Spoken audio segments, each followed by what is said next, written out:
The Flash, Season 4, Episode 19, titled Fury Road. And this episode, I would say it's a bit of like a meh episode, really, because, I mean, you have some additions and some cool bits, but it's just the execution of the episode is not that well put together, really. I mean, what the episode's all about is that the metahuman, who is basically a nuclear bomb, is in Central City, and Team Flash is trying their hardest to find a way to secure him because this metahuman does not know how to control his powers.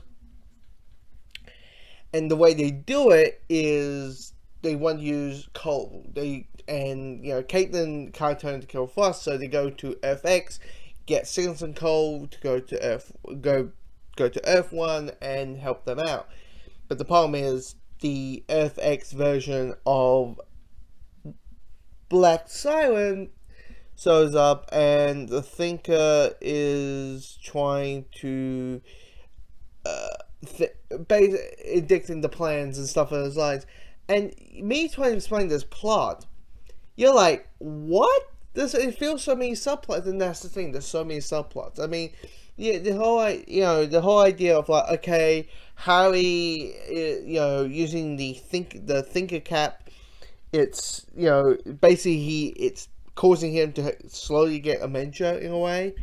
That's the storyline, and I'm like, oh, that's good. That's a sense of stakes for a character. I really enjoyed that. The whole idea of Barry getting grief because he feels responsible for Ralph. I'm like, that's great. Even though I was kind of curious about like why go to the psychiatrist. I mean, the couple psychiatrists thing, I don't think that's really going to help. I think the best way you could do it and last it out is lashing out in front of your team. To be, you're one of them, you don't have your shit together and all kind of stuff. Even because Barry, in a way, has the whole world on his shoulders.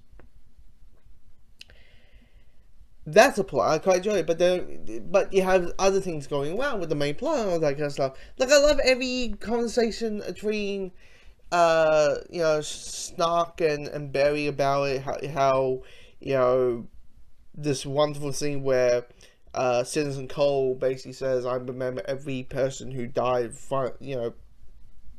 Every man I have lost." And I'm like, that's gripping. That's engaging. I'm like, that's interesting.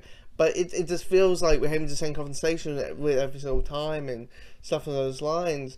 And, I mean, here's the thing. It's pretty obvious that at the end of the season, the Thinker's wife is going to go, "You're not my husband anymore. You're not the man I fell in love with, so I'm going to go."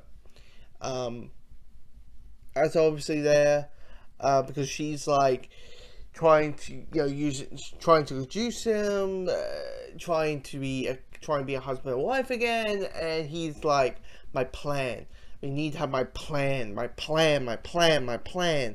and I'm like, that could work, but they don't. It's just like you just feel there's so much going on, and don't let me forget. Let me start with this whole FX versus law. I mean, first thing first. She is just there to have Team Flash punch something. I mean, basically. Like, I love the line of, like, Team Flash trying to explain to Signals Cole this whole Lower Lance F1, the Lance thing about, well, okay, our Lowell from F1 is dead, who was the second one after taking the mantle of her dead sister, but she got brought to life and now is White Canary and is traveling through time, and now we have a second one who from F2, who's at Star City. I like that how complicated it is, but it's one of those things where there's little moments I quite enjoy, but it just feels. I just felt the weight of this episode of too much stuff going on that it felt like shit. We only got 4 more episodes. We can't add anything up.